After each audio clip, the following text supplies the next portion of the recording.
Welcome to the Florida Holocaust Museum.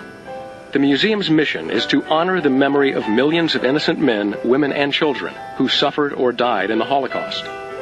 It is dedicated to teaching members of all races and cultures to recognize the inherent worth and dignity of human life in order to prevent future genocides. As you came into the building, you may have noticed symbolic torches on the museum's exterior. 6 of them represent the 6 million Jews who the Nazis murdered. The remaining 5 commemorate other victim groups, also murdered through neglect, starvation, shooting, beating, or poison gas at the hands of the Third Reich. This museum is meant to pass on that knowledge. We'll tell you about their fate, as well as that of the Jewish victims of the Holocaust. You're about to be projected into one of history's most terrible stories, but one which must be told so that it can be fully understood. Armed with this knowledge, we hope you will be inspired to take a stand to help others. Because now and in the future, it's the only way that the human behavior that led to the horror of the Holocaust can be changed forever.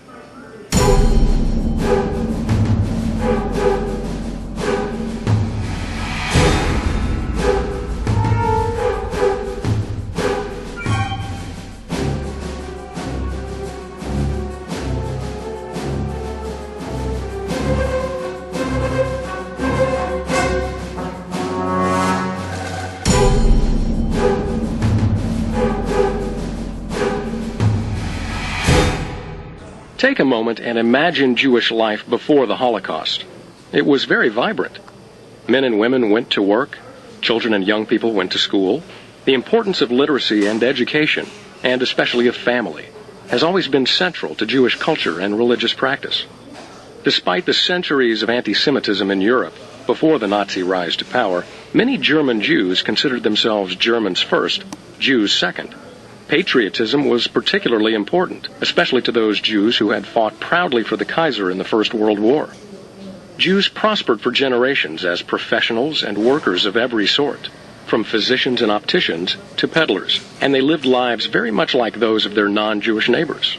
More importantly, they did so in harmony, even while anti-Jewish sentiment remained just below the surface in Germany and throughout Europe.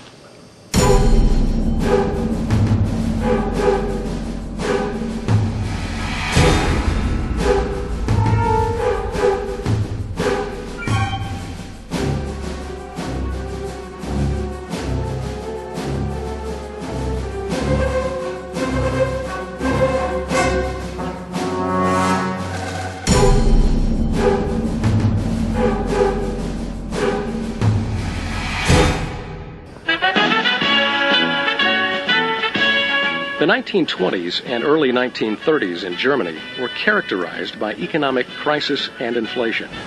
Workers lost their jobs, farmers their land, and civilians their savings.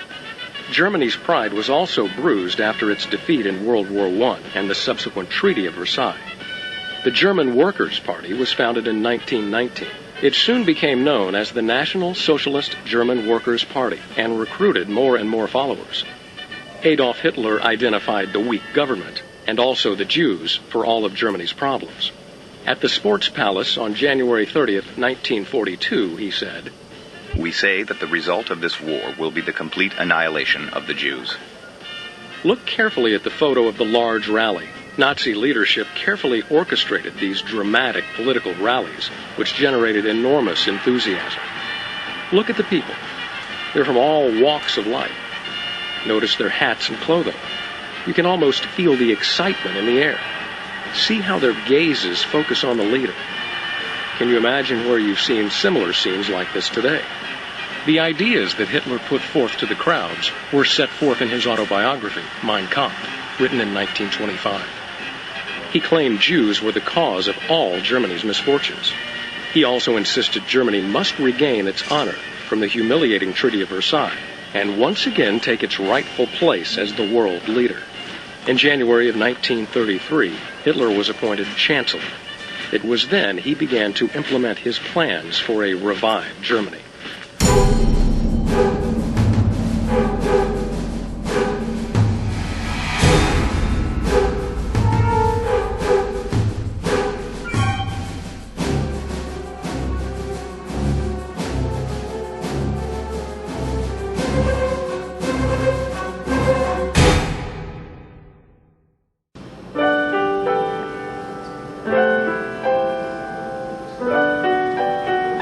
As we come to the end of the tour, we'd like to take a moment and examine the power of choice.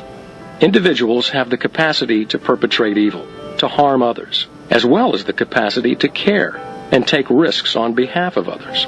At the end of the Holocaust, the words "never again" were used. Yet when we examine post-Holocaust human rights violations and genocide, we find that the lessons have not quite been learned. As you exit the museum with the memories of the words and images presented here today, we encourage you to think about the decisions you make and how you can become an upstander. How lovely to think that no one need wait a moment.